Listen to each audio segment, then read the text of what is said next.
Family. किसी भी शुभ काम की शुरुआत हो, घर में पूजा हो या कोई नया कार्य शुरू करना हो, सबसे पहले नाम लिया जाता है श्री गणेश का। लेकिन आखिर गणेश जी को सबसे पहले क्यों पूजा जाता है? क्या इसके पीछे सिर्फ एक परंपरा है या इसके पीछे छिपी है एक ऐसी कथा जो बुद्धि और समझ का असली अर्थ बताती है? आइए जानते हैं। गणेश चतुर्थी का अर्थ क्या है? गणेश चतुर्थी भगवान गणेश को समर्पित एक प्रमुख हिंदू पर्व है। इस दिन भक्त भगवान गणेश की प्रतिमा स्थापित करते हैं, पूजा अर्चना करते हैं और उनसे बुद्धि, विवेक, सुख और समृद्धि की प्रार्थना करते हैं। महाराष्ट्र समेत भारत के कई हिस्सों में यह पर्व विशेष उत्साह के साथ मनाया जाता है। गणेश जी का जन्म।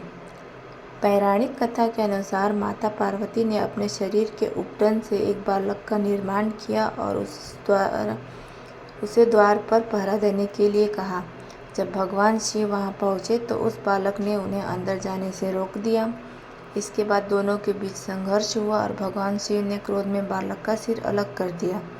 माता पार्वती को जब पता चला तो उन्होंने अपने पुत्र को पुनः जीवित करने की इच्छा व्यक्त की। तब भगवान शिव ने हाथी का सिर लगाकर उस बालक को नया जीवन दिया।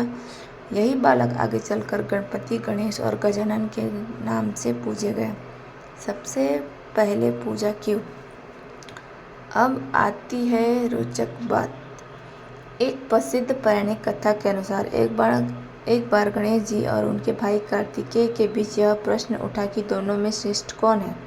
तब उन्हें संसार की परिक्रमा करने की चुनौती दी गई। कार्तिकेय ने अपने वाहन पर बैठकर संसार की यात्रा पर निकल पड़े, लेकिन गणेश जी ने अपने माता पिता भगवान शिव और माता पार्वती की परिक्रमा की और कहा, मेरे लिए मेरे माता पिता ही पूरा संसार है। उनकी बुद्धि और विवेक से प्रसन्न होकर उन्हें प्रथम पूज्य होने का आशीर्वाद मिला। यह कथा हमें एक गहरी सीख देती है। सिर्फ गति महत्वपूर्ण नहीं होती, सही समझ भी जरूरी होती है। गणेश जी के प्रतीकों का अर्थ। गणेश जी का स्वरूप भी कई प्रतीकात्मक संदेश देता है। बड़े कान हमें अधिक सुनने की सीख देते हैं। छोटी आंखें एकाग्रता का प्रतीक मानी जाती है।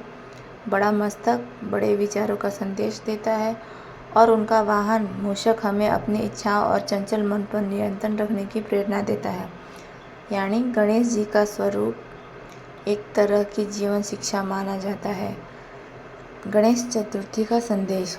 गणेश चतुर्थी हमें केवल पूजा करना नहीं सिखाती, यह हमें याद दिलाती है कि किसी भी काम में सफलता के लिए बुद्धि, विवेक, धैर्य और सही निर्णय जरूरी है।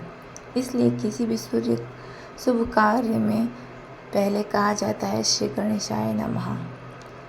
तो इस गणेश चतुर्थी जब आप गणेश जी की पूजा करें तो उनसे केवल धन और सफलता मत मांगिए, उनसे मांगिए सही निर्णय लेने की बुद्धि, मुश्किल समय में धैर्य और सही रास्ते पर चलने का विवेक। क्योंकि गणेश जी का सबसे बड़ा संदेश यही है, जिसके पास बुद्धि और विवेक है वह कठिन रास्तों में भी सही मार्ग खोज सकता है।